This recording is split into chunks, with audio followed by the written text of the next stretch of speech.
Guys, may daga. Makbo na. Ayan.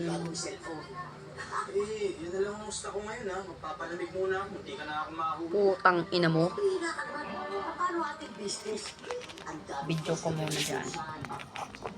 Sige, huwag mo kayo mag-alala. Palipas ako ng ilang linggo. Tapos nilipat ako ng ibang lugar. Then, we're back in business. Yan ang inaangkol ko mga niche. Business. Okay, go. Sige. Susan? Susan? Oh, si Susan. Sa labas po na yan. Naku naman, oo, lakwatsa na lakwatsa. Dami pa naman dumating ng cellphone. Saan magaling mga yan ay? Second hand nga. Ibinibenta na mga ayaw na sa cellphone nila. Alam mo ito, kinukuha ko sa kaibigan ko. Doon sa Quiapo. Ang dami mo tanong ha. May kinalaman ko ba rito? Nakakit ko ito, no?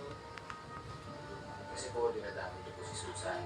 Ayoko nang pumapahamak yung tao. Si Susan, may simpatya ka. Hello? Gago ka. Nanay mo ako, no? Sayang. Ayoko nang malaman. Nagaling sa iligan niya. Parang yan. Makakabasag pa tayo, guys. Nagaling ngayon.